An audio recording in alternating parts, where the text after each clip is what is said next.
नमस्कार मित्रांनो. एका कुटुंबाचा प्रवास या कथेचा हा भाग 7वा आणि शेवटचा भाग आहे. जर तुम्ही कथेच्या पहिल्या भागाचा व्हिडिओज न बघता थेट या व्हिडिओवर आला असाल तर कथेचा पहिला भाग आधी बघावा. कथेला आता सुरुवात करू. दिशाला राहून राहून वाटत होतं की आपण काहीतरी गोष्ट आहे जी नजरे आड करत आहोत, किंवा असं काहीतरी आहे जे आपल्या हातून निसटतं आहे, पण नेमकं काय? त्यासाठीच ती ध्यान लावून बसली होती. अचानक तिला काहीतरी जाणवलं आणि तिने पटकन डोळे उघडले. ती बाकी सर्व झोपलेल्या खोलीत आली. रेवाताई, तू माझ्यासोबत चल.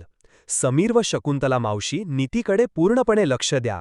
अविनाश सरांना या बाबतीत दक्ष राहायला सांग, आम्ही आलोच. दिशा, आपण नेमकं? तू चल रेवाताई, सांगायला वेळ नाहीये माझ्याकडे. वायूच्या गतीने आपलं आसन आणि अंगावरच्या शालीची घडी घालून तिला नमस्कार करून ती आपल्या जागी ठेवली. दिशा पटकन जाऊन गाडीत बसली. ड्रायव्हिंग सीट शेजारी रेवा बसली. गाडी भरधाव वेगाने वाड्याच्या समोर येऊन थांबली. निशाने काहीतरी मंत्र म्हटला. आपल्या झोळ्यातून विभूती काढून ती गेट आणि दरवाजावर विभूती फुंकरली आणि झटपट आत आल्या. ताई, मला एक सांग, सगळ्यात आधी भागीरथीबाई आणि कावेरी तुला कुठे भेटल्या होत्या? दिशा, ते तर वरती बेडरूममध्ये. रेवा, तसं नाही, त्यावेळेस तुला दिसली होती ती सक्त आकृती. त्या दोघींना समोर कधी बघितलं? दिशा, ते त्या अडगळीच्या खोलीत मी काहीतरी शोधत होते आणि तेवढ्यात मला तिथे एक तैलचित्र दिसलं. भागीरथीबाई आणि त्यांच्या मुलगी यांचं होतं. रेवा, अजून काहीतरी असेल आठव.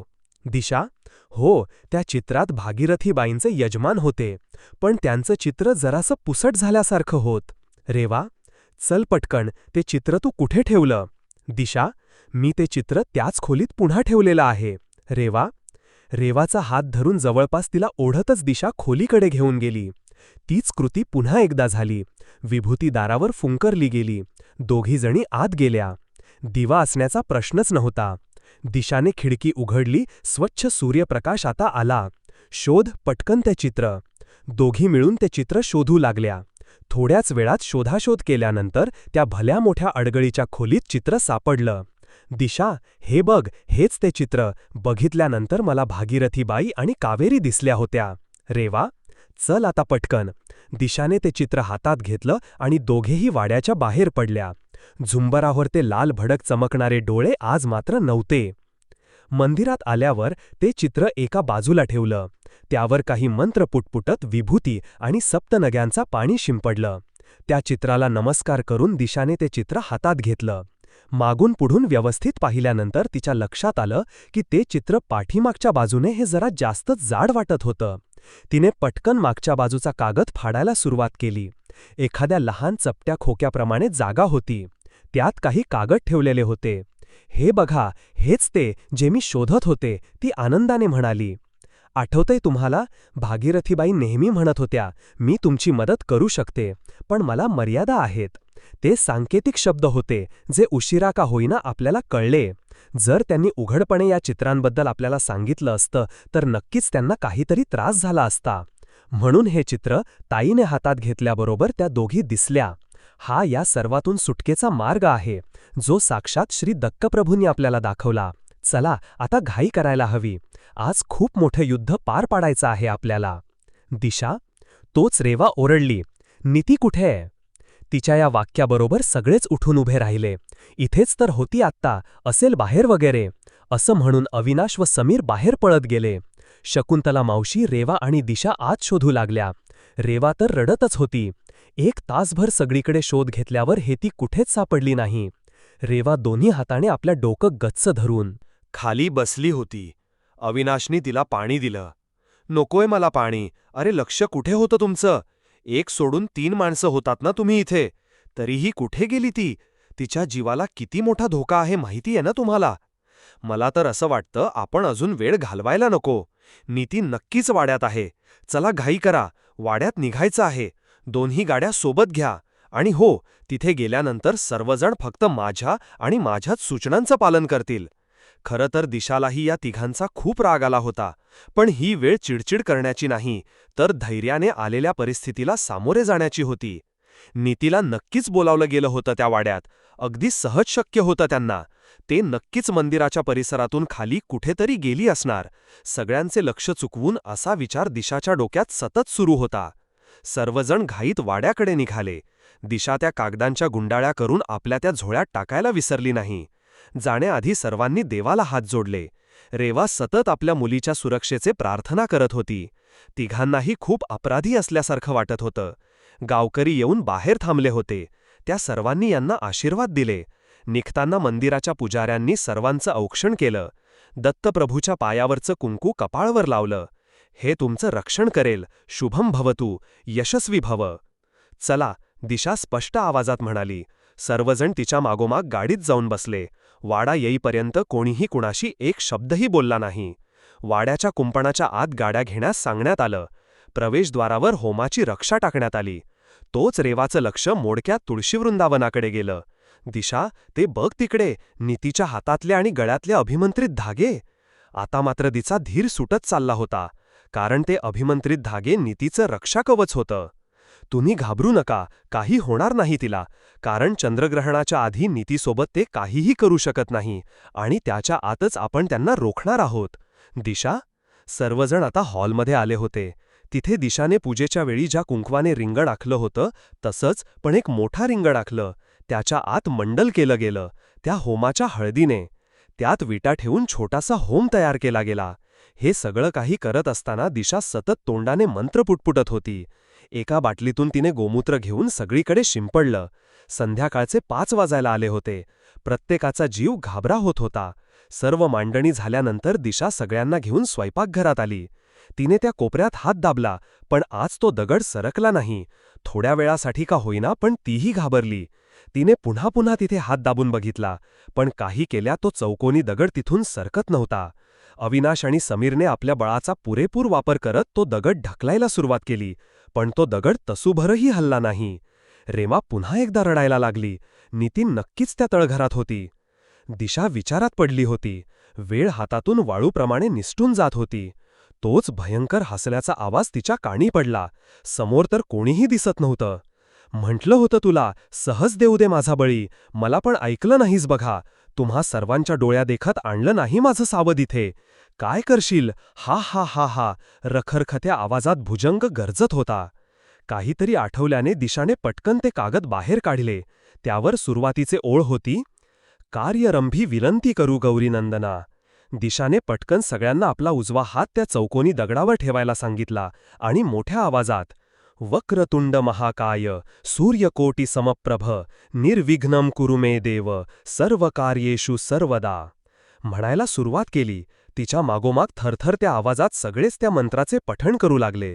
दगड हळूहळू सरकत होता, जणू आज साक्षात भगवंत त्यांच्या मदतीला येणार होते. दगड हळूहळू कासवाच्या गतीने का होईना सरकत होता. तळघराच्या पायऱ्या आता दिसू लागल्या होत्या, पण एकदम तळघरात शिरणे म्हणजे मृत्यूला आव्हान देण्यासारखं होतं. त्यामुळे थेट तिथे उतरण्याची परवानगी दिशाने कोणालाही दिली नाही, कारण शत्रू तितक्याच ताकदीने तिच्यावर पलटवार करू शकत होता. त्यांना रात्र होण्याची वाट बघावी लागणार होती. तो दगड आता पूर्णपणे बाजूला सरला होता. त्या दगडावर होमाच्या रक्षेने ओम काढून दिशाने त्याला हात जोडले. सर्वांना घेऊन ती पुन्हा हॉलमध्ये आली, पण रेवा साशंक नजरेने तिच्याकडे बघत होती. ताई, घाबरू नकोस, सर्व काही नीट होणार. मला माहीत आहे नीती तिथेच आहे, पण आता तिथे उतरणं हा तिच्या आणि आपल्या सर्वांच्या जीवाला धोका होऊ शकतो. तो दगड पुन्हा त्या दरवाजावर जाणार नाही. विश्वास ठेव माझ्यावर. निश्शब्दपणे रेवाच्या डोळ्यातून अश्रू ओघळत होते, की जणू कोणीतरी ओढून घेऊन चालला आहे अशी रेवा सगळ्यांच्या मागोमाग निघाली. तिचं आणि अविनाश सतत लक्ष मात्र त्या उघडलेल्या दरवाजावर आणि सरकलेल्या दगडावर जात होतं. हॉलमध्ये आल्यावर पुन्हा एकदा दिशाने होमारा सुरुवात केली. जसजसं समिधा आणि तूप पडत होतं तसा होणारा तो धूर संपूर्ण वाड्यात पसायला सुरुवात झाली. हळूहळू सूर्य अस्ताला गेला. बाहेर काळोखाचं साम्राज्य पसरू लागला. चंद्रग्रहण याला आता काहीच तास उरले होते. दिशा सर्वांना उठून उभे राहण्याची खूण केली आणि रेवाला म्हणाली, ताली, आता फक्त आपण दोघीच तळघरात जाणार आहोत. अगं पण आम्ही? अविनाश वाक्य अर्धवटच राहिलं. दिशा म्हणाली, तुम्ही सर्व येथे थांबा. त्यांना कुठूनही निसटायला मार्ग मोकळा सोडता येणार नाही. मी तुम्हाला थांबण्याची जागा सांगते. तुमच्याकडे रक्षाकवच आहेत. काहीही वाटलं तर देवाचं नाव घेऊन फक्त ही रक्षा फुंकरत राहा, पण एकदम संपवू मात्र नका. दिशा. खरं तर दिशाशिवाय तिथे थांबणं म्हणजे जणू विषाची परीक्षा असं प्रत्येकाला वाटत होतं, पण त्याला पर्याय नव्हता. दिशाने प्रत्येकाच्या हातात बटव्यासारखी एक कापडी पिशवी दिली. त्यात रक्षा होती. आपल्या पाठीवरती झोळी आणि काही साहित्य रेवाजवळ देऊन दोघीही तळघराकडे निघाल्या. अविनाशच्या डोळ्यातून अश्रू ओघळत होते. शकुंतला मावशी सतत देवाचा धावा करत होत्या. समीर मात्र निश्चलपणे सर्व काही पाहत होता. जणू काही त्याचा मेंदूच बंद झाला होता. रेवानं एकदा दिशाकडे पाहिलं. तिच्या डोळ्यातली भीती स्पष्ट दिसत होती. दिशा म्हणाली, ताई, घाबरू नकोस. स्त्री म्हणजे साक्षात शक्तिस्वरूप. तिला कोणी हरवू शकत नाही. तुझ्या मुलीच्या प्राणांच्या रक्षणासाठी एक आई काहीही करू शकते. विश्वास ठेव स्वतःच्या शक्तीवर. चल, दाखवून देऊया स्त्रीला खेळणं समजणाऱ्या प्रत्येकाला तिची खरी ताकद काय असते ती. ठामपणे पावले टाकत दोघीही स्वयंपाकघरात गेल्या. दत्तप्रभूंचे नाव घेऊन त्यांनी पहिलं पाऊल तळघराच्या पायरीवर टाकलं. एक संघर्ष सुरू होणार होता. अमंगल्याचा आणि मांगल्याचा, असुरी शक्तीचा आणि स्त्रीच्या देवत्वाचा. रेवा आणि दिशा तळघरात खाली उतरत होत्या. तिथे लगेच लक्षात येणारा बदल म्हणजे त्या ओल्या चिकट भिंती कोरड्या पडल्या होत्या. पायाखालचा शेवाळ वाळून पायाला टोचत होतं. निसरड्या पायऱ्या अगदीच कोरड्या झाल्या होत्या. अलगद पावले टाकत दोन्ही तळघरात येऊन पोहोचल्या. तळघरातला अगदी दात वाजवणारा गारवा जाऊन त्याची जागा उष्णाने घेतली होती. खाली पोहोचताच दिशाने विभूती सर्व बाजूने फुंकरली. थोडे थोडे आवाज स्पष्टपणे ऐकायला येत होते.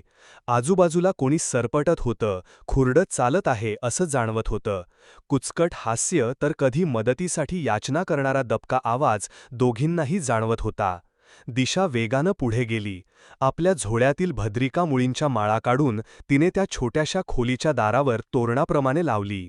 आता बाहेर होणाऱ्या दिशाच्या विधींची स्पंदनं आत त्या खोलीपर्यंत पोहोचणार नव्हती याची व्यवस्था तिने आधीच करून टाकली. त्यानंतर तिने छोटे छोटे 10 सरण रचले. त्यावर कणकेच्या लहान बाहुल्या ठेवल्या. त्या प्रत्येक रांजणगाव जवळ जाऊन विशिष्ट मंत्र म्हणून तिने त्यातल्या एक एक अस्थी काढून प्रत्येक सरणावर ठेवली. प्रत्येक चितेला नमस्कार केला. रेवानेही नमस्कार केला. आता काहीच मिनिटे शिल्लक होते चंद्रग्रहणासाठी. तिने हातातल्या रेडियम वॉचमध्ये वेळ बघितली.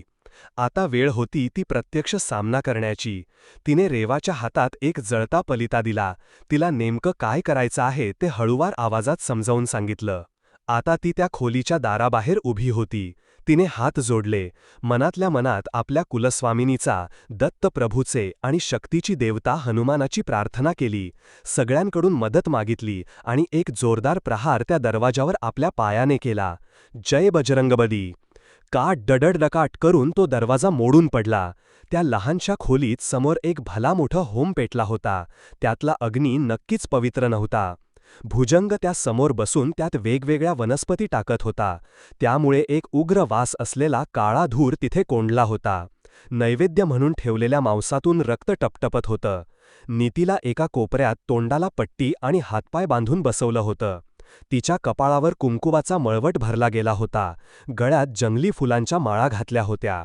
रडून रडून तिचे डोळे सुजले होते. दिशाला पाहताच तिने तिथून उठून दिशाकडे येण्याचा एक असफल प्रयत्न केला. भुजंगने एका हाताने पुन्हा ओढून तिला खाली बसवलं.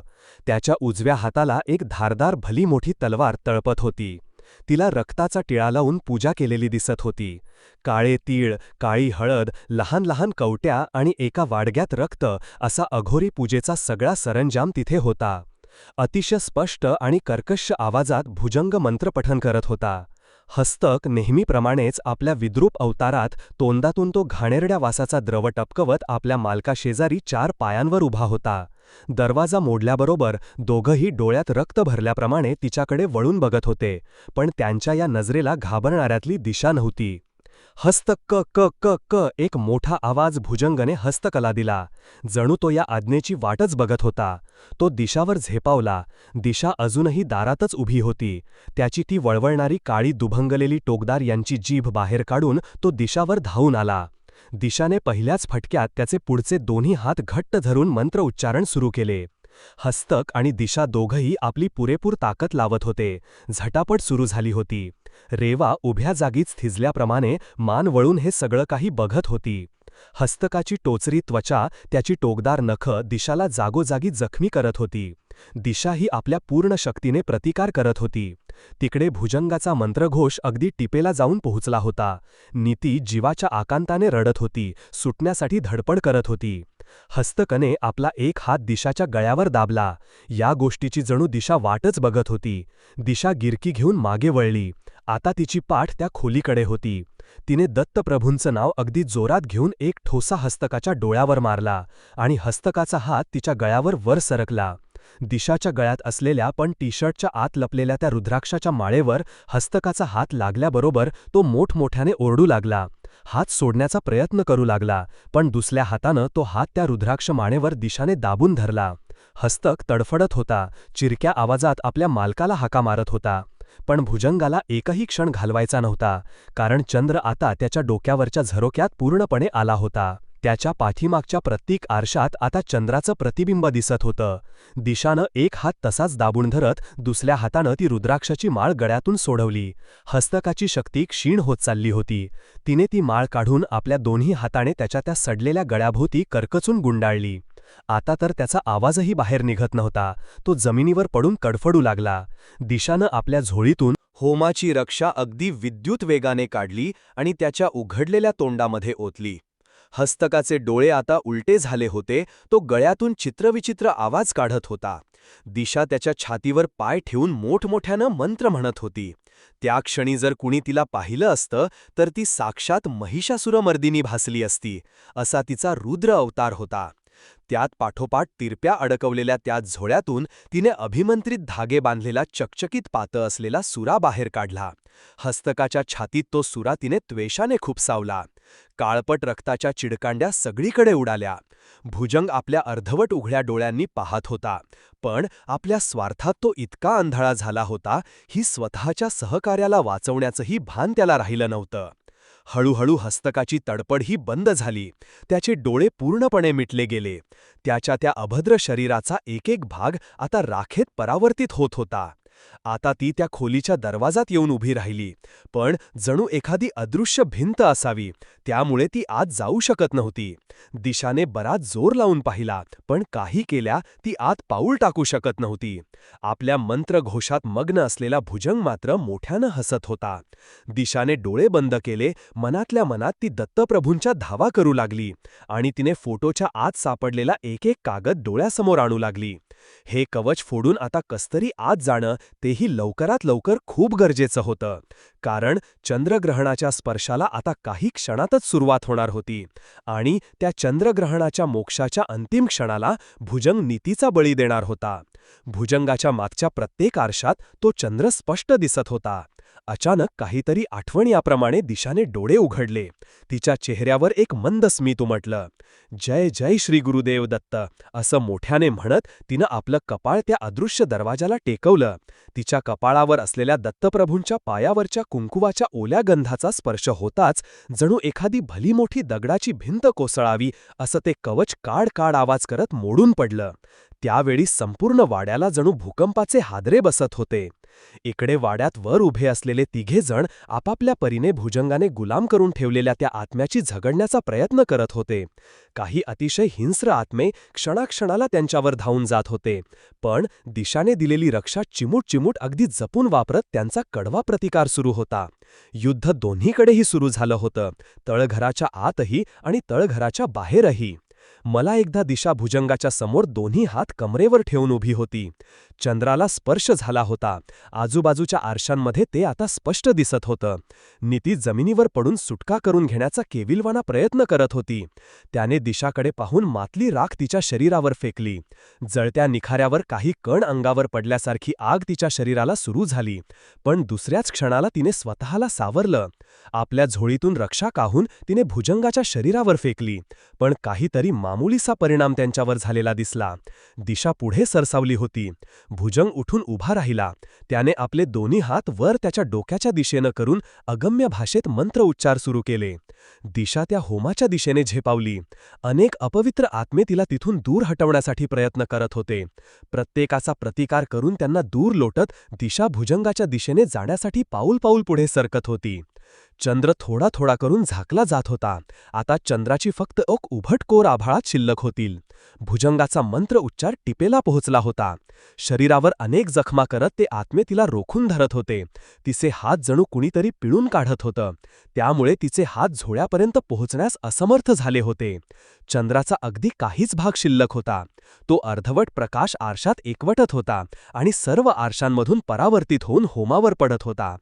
तोच दिशाने एक जोरदार गर्जना करत आपला उजवा पाय शक्य तेवढा जोर लावून एका आरशावर मारला. खडकन तो आरसा फुटला. भुजंगाने डोळे उघडले, पण मंत्र मात्र सुरूच ठेवले. दिशाने दुर्गा सप्तशतीचे मंत्र म्हणायला सुरुवात केली. ज्या मंत्रात समोरचा शत्रू कितीही बलवान असो, त्याला पराजित करण्याची ताकद असते. हे मनोमन आपल्या कुलस्वामिनीला स्मरण करून खड्या आवाजात तिने मंत्र उच्चार सुरू केले. क्षेणतन महासैन्यम सुराणाम तथा अंबिका निन्यक्षयम यथावग्निस्तृण दारु महाचयम इत्युक्तः सोऽभ्यघावत् ताम असुरो धूम्ललोचनः हुंकारेण एव तं भस्म सायकारांबिका ततः. या मंत्राचे उच्चारण होताच भुजंग कासावीस होऊ लागला. तो कितीही बलवान असला तरी साक्षात शक्तीसमोर कवडीमोल होता. दिशाच्या हातावरची आत्म्यांची पकड सुटत होती. मोठ्या आवाजात मंत्र म्हणणारा भुजंग आता मंत्र कष्टाने पुटपुटत होता. इकडे चंद्राच्या मोक्षप्राप्तीला सुरुवात झाली होती. दिशाने आपले दोन्ही हात जोडून डोक्यापासून सरळ वर नेले. मंत्राचे उच्चारण अखंडित सुरू होतं. भुजंगने झेप घेऊन समोर पडलेली तलवार उचलली. आता त्याला मंत्र उच्चारण करायला त्रास नक्कीच होता, पण इतक्या वर्षाच्या साधनेच्या बळावर तो आपली सर्व ताकद एकवटून तलवारीपर्यंत पोहोचला. त्याने ती तलवार हातात घेतली. चंद्राचा मोक्ष पूर्ण होत आला होता. प्रकाश एकवटून परावर्तित होत होता.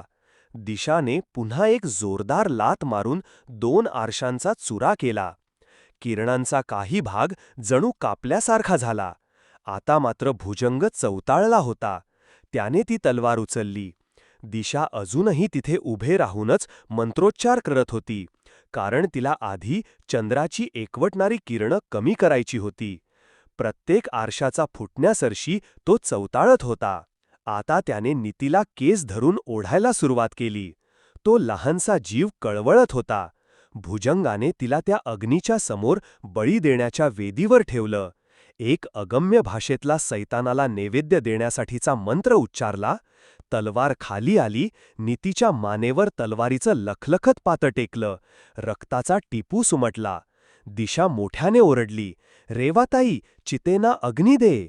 तो गडबडला, कारण त्याला हे अनपेक्षित होत. जर त्या 10 जणी मुक्त झाल्या, त्यांचे अंतिम विधी झाले, तर नीतीचा बळी देऊनही भुजंगला काहीच फायदा होणार नव्हता. त्याच क्षणी त्याच्या तोंडावर एक ताडकन लाथ बसली. भुजंग मागे पडला. दिशाने एका हाताने नीतीला ओढून बाजूला सरकवली.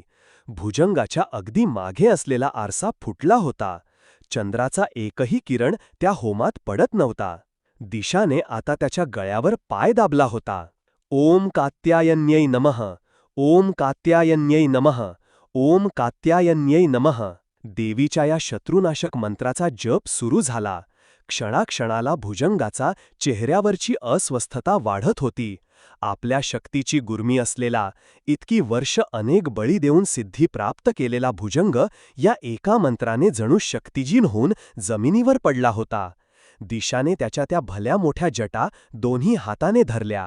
ती फरफटत त्याला त्या खोलीच्या बाहेर घेऊन आली. बाहेर या 10ही चिता पेटल्या होत्या. रांजण फटाफट फुटत होते. त्यातून त्या मुलींचे आत्मे मुक्त होऊन समोर प्रकटत होते. त्यांची कित्येक वर्षांची मोक्षप्राप्तीची कामना आज पूर्ण होणार होती. दृष्ट शक्तीच्या तावडीतून त्याची सुटका आज निश्चित होती. समोरची मुक्त होणारे मुलींचे आत्मे बघून भुजंग चवताळला. त्याने दिशाला पायाला धरून खाली पाडलं. दिशा पाठीवर पडली होती. आता भुजंग आणि दिशा झटापट सुरू झाली. त्याचा डाव उधळून गेल्याने तो भयंकर चिडलेला होता. आपली उरलीसुरली सगळी शक्ती एकवटून तो दिशावर वार करण्याचा प्रयत्न करत होता. दिशा ही पूर्ण शक्तीने त्याचा प्रतिकार करत होती. दिशा मोठ्याने ओरडली, "रेवाताई, त्या खोलीतून ती तलवार आण पटकन." रेवा गोंधळल्यासारखी इकडे तिकडे बघू लागली. ती तिथून पटकन पळत खोलीत गेली, तलवार शोधली. ती तलवार रेवाला दोन्ही हाताने हलवतही नव्हती.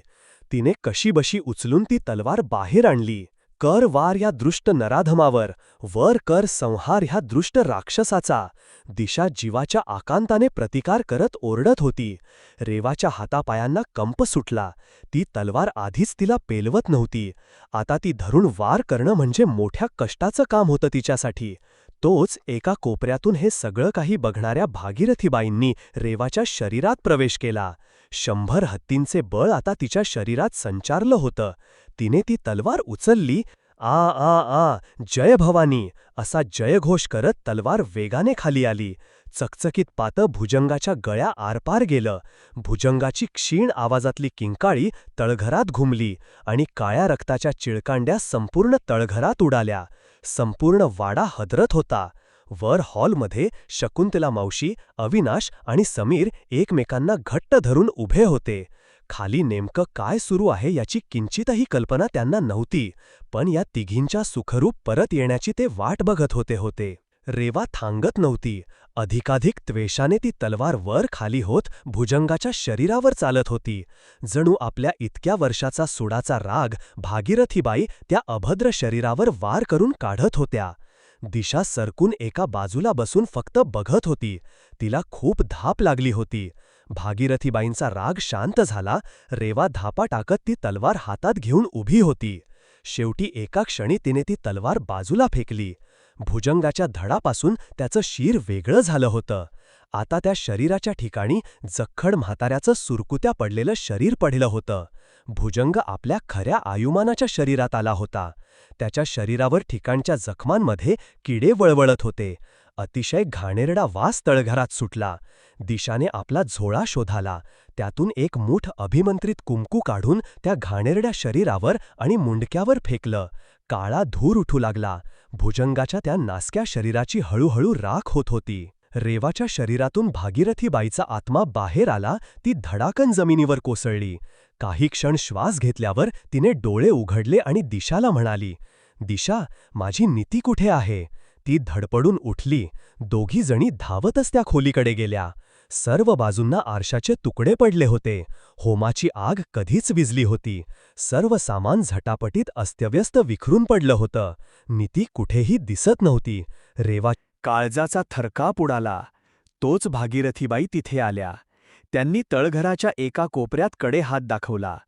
त्या कोपऱ्यात कावेरी आणि नीती उभ्या होत्या. कावेरीने तिचे हातपाय आणि तोंड सुडवलं होतं आणि तिच्या मानेवरच्या जखमेवर ती हळूवारपणे फुंकर घालत होती. जणू खूप वर्षांनी मैत्रीण भेटली असा आनंद त्या निरागस चेहऱ्यांवरून ओसांडून वाहत होता. रेवा धावतच तिकडे गेली.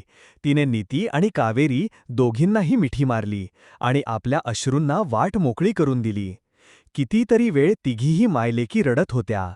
दिशा लंगडत लंगडत त्यांच्याजवळ जाऊन पोचली. "चला, वर जायला हवं, ते तिघे आपली वाट बघत असतील." तिने मायेने दोघींच्या डोक्यावरून हात फिरवला. कावेरी कधीच निघून गेली होती. दिशाच्या शरीरावर ठिकठिकाणी जखमा झाल्या होत्या. ती आता थकली होती. पायाला दुखापत झाल्यामुळे लंगडत चालत होती. रेवालाही प्रचंड थकवा जाणवत होता. तिघीजणी त्या अंतविधी केलेल्या चितांजवळ आल्या. त्यांना मनोभावे नमस्कार केला. "तुमच्या मुक्तीचा मार्ग आता मोकळा झाला आहे," असं म्हणून त्या पाणावलेल्या डोळ्यांनी निघाल्या. त्या 10ही मुलींचे आत्मे अनेक आशीर्वाद देत होते. हळूहळू चालत त्या तळघराच्या बाहेर आल्या. नीती आणि रेवा हॉलच्या दिशेने निघाल्या. एक मंत्र म्हणून दिशाने तो दगड कोपऱ्यात हात घालून पुन्हा जागेवर सरकवला. त्याभोवती एक कुंकवाचं मंडल काढलं. वर काढलेल्या ओमला मनोभावे नमस्कार केला आणि तीही हॉलच्या दिशेने चालू लागली. अविनाशने धावत येऊन रेवा आणि तिला मिठी मारली. तिघही रडत होते. समीर आणि शकुंतला मावशीही धावतच तिथे आले. समीरनं जाऊन दिशाचा हात धरून तिला आणलं. दिशाने हातानं त्याला "मी बरी आहे" अशी खूण केली. भावनांचा आवेग ओसरल्यावर अविनाश, रेवाने हात जोडून दिशाचे आभार मानले. दिशा, आज तू नसती तर कल्पनाही करवत नाही काय झालं असतं माझ्या मुलीचं आणि आमचंही. तुझे हे उपकार मी आयुष्यभर विसरणार नाही, अविनाश म्हणत होता. त्याच्याकडे पाहत डोळे मोठे करून दिशा म्हणाली, अहो सर, एलियन उपकार कसे काय करतील? त्याही परिस्थितीत सगळ्यांना हसू आलं. हॉलच्या वर जाणाऱ्या पायऱ्यांवर भागीरथीबाई, कावेरी आणि रखमा उभ्या होत्या. सगळ्यांनी मान वळून त्यांच्याकडे पाहिलं. भागीरथीबाई, कावेरी आणि रखमा हळूहळू चालत खाली आल्या. सगळ्यांनीही त्यांच्या पायावर डोकं टेकवून त्या पवित्र आत्म्यांचे आभार मानले आणि नमस्कार करून आशीर्वाद घेतला. भागीरथीबाईंनी रेवाला सांगितलं, आता हा वाडा म्हणजे तुझा हक्काचं माहेर, कधीही येऊन राहा.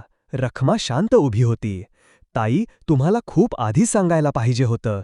मी पण माझ्यावर बंधनं होती, माफ करा, असे म्हणून तिने रेवाला हात जोडले. रेवाने फक्त मकारात मान हलवली. आमच्या मुक्तीचा मार्ग मोकळा झाला. आता आम्ही आमच्या प्रवासाला निघतो. तुमचाही प्रवास सुखकर होऊ द्या, असं म्हणून हळूहळू आकृत्या धुसर होत होत अनंतात विलीन झाल्या. भागीरथीबाईंच्या त्या धुसर होणाऱ्या आकृतीला पुन्हा एकदा सर्वांनी हात जोडले. आता सर्वजण वाड्याबाहेर आले होते. तो मजबूत दरवाजा अविनाश आणि समीरने बंद केला. पुन्हा त्यावर कुलूप घातलं.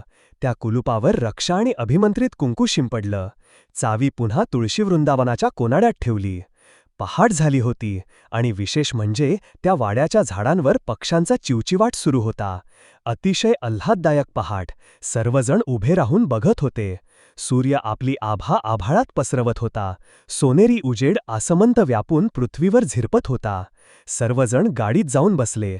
गाड्या पुन्हा मंदिराच्या दिशेने निघाल्या. गाड्या आता दत्त मंदिरात येऊन पोहोचल्या होत्या. या सर्वांच्या सुरक्षितेसाठी गावकरी रात्रभर भजन करत मंदिरातच बसून होते. नुकतीच काकड आरती झालेली होती. प्रसन्न वातावरण सगळीकडे होतं.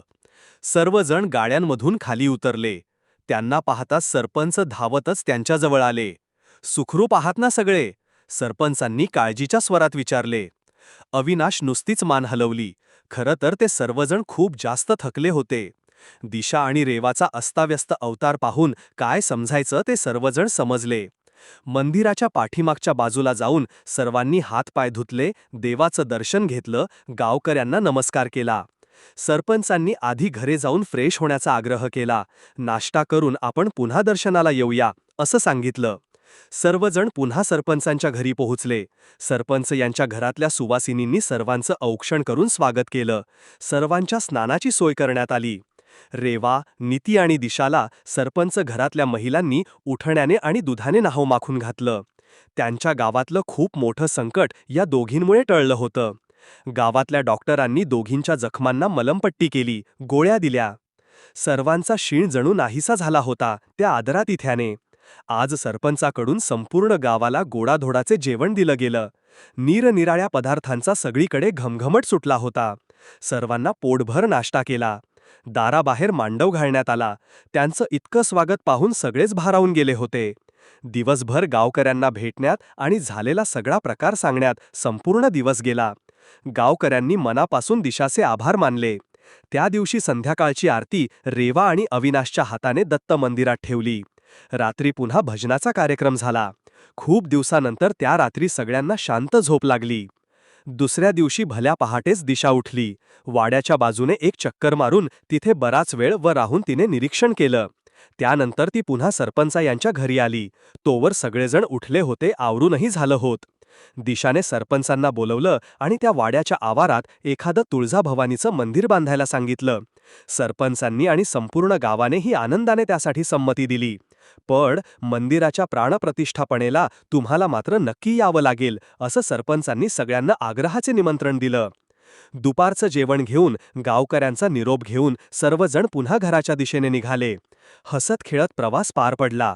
गाड्या आता एकांत बंगल्याच्या गेटच्या आत होत्या. एकांत बंगल्यात पुन्हा हास्याचे तुषार उडत होते. पण अविनाश, एक समजलं नाही, तो रात्री आलेला फोन कोणाचा होता? रेवा. तो देखील शोध घेतला आहे मी. त्या वाड्याच्या प्रेमात असलेला आपल्यासारखाच एक जण त्या वाड्याला विकत घेऊ बघत होता, पण ते शक्य झालं नाही. म्हणून त्यासाठी त्याने एक एजंट नेमला होता. त्यांनी विचार केला, तसंही या वाड्यात कोणी फिरकत नाही. मग थोडेफार पैसे देऊन बनावट कागदपत्रांच्या आधारे तो वाडा विकत न घेता काही दिवस तो वाडा रेंटने देता येईल का, हे पडताळून पाहणार होता. नेमका मागच्या अमावस्येच्या दिवशीच तो प्रॉपर्टी बघायला म्हणून त्या वाड्याचा गेला. सेम डे किचनशी माझं या संदर्भात बोलणं झालेलं होतं. आमचे कुठेतरी त्याच्या मेंदूत रेकॉर्ड झालेलं असणार आणि बस त्याचा फायदा घेत हस्तकाने त्याच्या शरीरात प्रवेश करून त्या एजंट करवी आपल्याला फोन केला. अवी म्हणजे रेवा. सोडा ना तो विषय वहिनी. काय मग मिस्टर अविनाश, पुढचा थरारक अनुभव घ्यायला कुठल्या हॉन्टेड जागेवर जायचं? समीरने हसतच त्याला विचारलं. हो, ठरला आहे ना. अविनाशच्या या वाक्यासोबत रेवाने मोठे डोळे करून त्याच्याकडे बघितलं. अगदी हळू आवाजात अविनाश म्हणाला, मुक्काम पोस्ट एकांत बंगला. सर्वजण पुन्हा हसू लागले. एकांत बंगला हास्याने सुखावत होता. अविनाश आणि रेवाच्या कुटुंबाचा खडतर प्रवास संपला होता. पण दिशाचा प्रवास मात्र अविरत सुरू राहणार होता. मित्रांनो, ही कथा इथेच संपते. पुन्हा भेटूया अशाच एक भयकथेसोबत.